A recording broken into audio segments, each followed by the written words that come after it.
Bismillahirrahmanirrahim. Assalamu alaikum wa rahmatullahi wa barakatuh. Hope you all are fine. Today we are going to start lecture number 4 of Social Studies, Grade 5.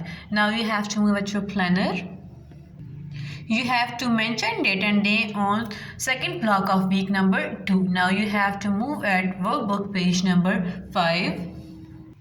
Students workbook page number 5 पे देख लें तो हमारे पास आ जाता है यहाँ पे subjective questions.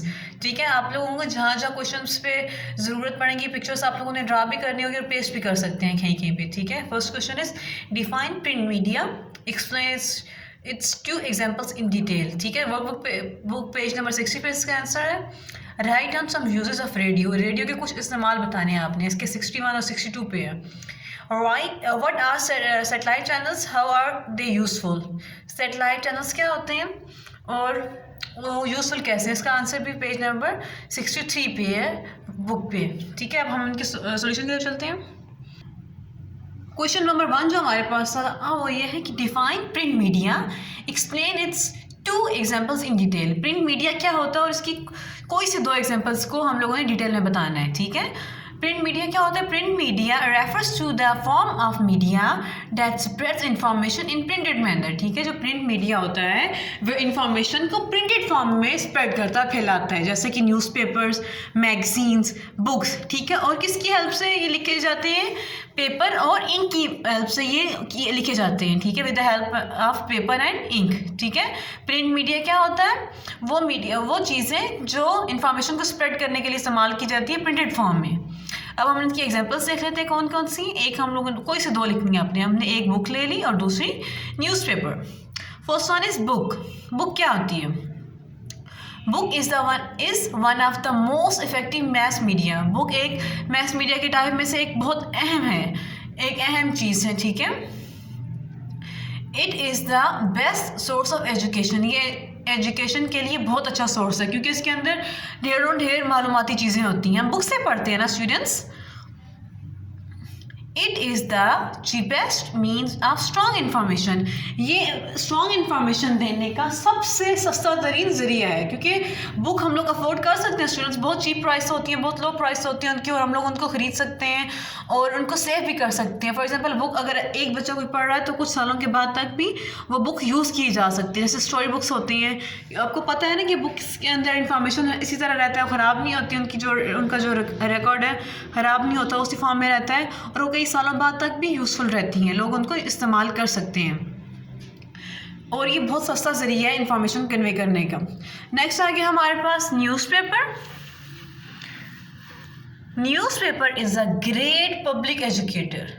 जो न्यूज़पेपर है इसको ग्रेट पब्लिक एजुकेटर का नाम दिया गया है। मीन्स कि ये बहुत ज़्यादा बड़े पैमाने पर इंफॉर्मेशन को फैलाता है। ठीक है, मीन्स कहाँ से खबरें ली जाती हैं और एक न्यूज़पेपर होता है। ठीक है, उसके ऊपर दुनिया जहान की खबरें होती हैं। फॉर एग्जांपल पाकिस्तान के किस हिस्से में क्या हो रहा है, कहाँ पे मौसम कैसा है, इवन स्पोर्ट्स के बारे में लिखा होता है कि फ़लाँ स्पोर्ट्स के डेज आजकल चल रहे हैं, फ़लाँ कंट्री ने किस कंट्री से खेला, फिर दूसरे कंट्रीज़ के बारे में बताया जाता है कि दूसरे कंट्रीज़ के हालात क्या हैं। ये सब हमें क्या पता, कौन बताता है? न्यूज़पेपर बताता है। मीन्स कि डेली की इन्फॉर्मेशन दी जाती है न्यूज़पेपर के थ्रू और पूरी दुनिया की होती है। ठीक है, इस पे बच्चों के लिए अलग से पेजेस होते हैं, बड़ों के लिए अलग से होते हैं। न्यूज़पेपर में स्पोर्ट्स का चैनल होता है, इवन हदीस और जो कुरान पाक की कोई आयत भी होती है वहाँ पे, और बुजुर्गों को एक अक़वाल भी होते हैं। मीन्स कि एक चीज़ के अंदर आपको ढेर सारी मुख्तलिफ चीज़ों की इन्फॉर्मेशन इकट्ठी एक जगह पे मिल जाती है आपको, और डिफरेंट चीज़ें को पढ़ने की ज़रूरत नहीं पड़ती है आपको। ठीक है, नेक्स्ट आ गया It discusses every topic ranging from news to literature and gives up-to-date information about science and technology. Means कि ये up-to-date information देती है हर चीज़ के बारे में, हमें साइंस और टेक्नोलॉजी के बारे में बताती है, हर दुनिया की हर खबर के बारे में बताती है कि फ़लाँ जगह पे क्या हो रहा है। और मीन्स कि डेली जो चेंजेस आ रहे होते हैं ना चीज़ों के अंदर, वो बताई जा रही होती है इस न्यूज़पेपर के अंदर। नेक्स्ट क्वेश्चन की तरफ मूव करते हैं। Write down some uses of radio. ठीक है, यहाँ पे हम लोगों ने रेडियो के कुछ यूजेस लिखने, कुछ उसके इस्तेमाल लिखने के, वो किन किन तरीक़ों से इस्तेमाल हो सकता है, उसके क्या क्या फ़ायदे हैं। फर्स्ट वन देख लेते हैं। It is basically use for providing information, entertainment and knowledge. ये बेसिकली किसके लिए यूज़ किया जाता है? इंफॉर्मेशन प्रोवाइड करने के लिए, इंटरटेनमेंट के लिए कि मीन्स तफरी के लिए इस्तेमाल किया जाता है, क्योंकि इन्फॉर्मेशन के अलावा उसके ऊपर क्या होते हैं, सॉन्ग्स दिए होती हैं, नातें लगती हैं, इवन स्पोर्ट्स के प्रोग्राम भी इस पर नशर किए जाते हैं। किस पे? रेडियो पे, कि फ़लाँ मुल्क से मैच हो रहा है, कमेंट्री स्टाइल में वो सारा कुछ बताया जा रहा होता है। और नॉलेज, इंफॉर्मेशन और नॉलेज के लिए, इल्म इजाफे के लिए भी इस्तेमाल किया जाता है। नेक्स्ट आ गया हमारे पास, रेडियो गिव्स इन्फॉर्मेशन और वार्निंग टू पीपल।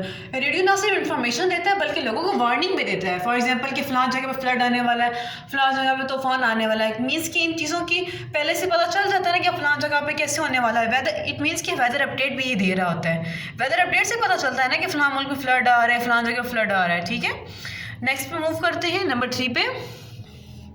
नंबर 3 पे क्या आ गया? It also broadcast weather reports. Means कि अभी हम लोगों ने डिस्कस कर लिया कि ये वेदर रिपोर्ट्स भी देता है कि बारिश आज होगी, ये मौसम कैसा होगा, ये फ़लाँ जगह पे धूप है, फ़लाँ जगह पे बारिश है, ये बादल है। ये सब चीज़ें कौन बता रहा होता है? ये चीज़ें, ये इन्फॉर्मेशन हमें रेडियो भी दे रहा होता है। Number 4, it is also use to educate students. ये स्टूडेंट्स को एजुकेट भी करता है, मीन्स के पढ़ाता भी है। इन सम कंट्रीज ऐसा होता है कि रेडियो के ऊपर प्रोग्राम नशर किए जाते हैं कि स्टूडेंट्स के लिए, और उनके लिए प्रोफेसर भी हायर किए जाते हैं, बहुत अच्छे टीचर हायर किए जाते हैं जो कि स्टूडेंट्स को रेडियो के ऊपर सिखा सकें। उनके वहाँ पे बाकायदा प्रोग्राम होते हैं स्टूडेंट्स के लिए, फ़लाँ टाइम स्टूडेंट्स का टाइम होगा, इसमें फ़लाँ इन्फॉर्मेशन दी जाएगी, ये फ़लाँ काम होगा। ठीक है, नेक्स्ट क्वेश्चन आ गया हमारा, what are satellite channels, how are they useful. कि सैटेलाइट चैनल्स क्या चीज़ होती हैं और ये यूजफुल कैसे मुफीद है, ये कैसे हमारे इस्तेमाल में आ सकते हैं, इनका फंक्शन क्या है, हमें इससे फ़ायदा क्या हो सकता है। Satellite channels are the foreign television channels. Satellite channels क्या होता है? जो दूसरे कंट्रीज़ के जो चैनल्स होते हैं वो होते हैं फॉरेन मीन होता है बैरून मुल्क के जो होते हैं television channels that we can see by means of satellite. जो सैटेलाइट चैनल्स होते हैं वो दूसरे कंट्रीज़ के चैनल्स होते हैं और जिनको हम सैटेलाइट की मदद से देख सकते हैं। ठीक है, जैसे डिश एंटीना वगैरह हम लोग यूज़ करते हैं, उनकी हेल्प से हम लोग दूसरे कंट्रीज़ के, फॉरेन कंट्रीज़ के जो चैनल हैं उनको देख सकते हैं। Satellite channels enable us to come in close contact with many different cultures and views। जो सैटेलाइट चैनल्स का काम है वो क्या है, हाँ, उसका फ़ायदा क्या है कि इसकी मदद से हम लोग दुनिया के जो डिफरेंट कल्चर्स हैं उनके बारे में हमें पता चलता है कि फ़लाँ जगह पे फ़लाँ कंट्री में किस किस्म का कल्चर है, हमें दूसरे कंट्री से कल्चर के बारे में पता चलता है। और ये भी हम लोग उनके व्यूज़ पता चलते हैं कि फ़लाँ कल्चर के बारे में फ़लाँ लोगों के क्या व्यूज़ हैं, उनके तासरात क्या हैं, हमें इस किस्म की इन्फॉर्मेशन मिलती है और हम अपने कल्चर को उनके कल्चर से कंपेयर भी कर सकते हैं इसमें। ठीक है, सैटेलाइट चैनल से हमें पता चलता है, वरना हम लोग अगर सैटेलाइट चैनल्स नहीं होते तब हमें दूसरे कंट्री से क्या रहन सहन के बारे में पता चलता है कि फ़लाँ कंट्री के लोग कैसे रहते हैं। फॉर एग्जांपल अमेरिका के लोग कैसे रहते हैं, उनका रहना सहना कैसा है, वहाँ कैसे उठते बैठते हैं, वहाँ पे क्या चीज़ चल रही है, हमें दूसरे कंट्रीज़ के बारे में इंफॉर्मेशन तो नहीं मिलती ना इस तरह। तो सैटेलाइट चैनल्स के थ्रू हमें दूसरे कंट्रीज़ के रहन सहन के बारे में भी पता चलता है। स्टूडेंट्स, आप लोगों ने ये सब क्वेश्चन अपने नोटबुक के ऊपर लिखने अच्छे से, फिर हैंड राइटिंग में लिखने ताकि ईजीली समझ आ सके और इनको याद भी करना है आपने। फ़ी अमान अल्लाह।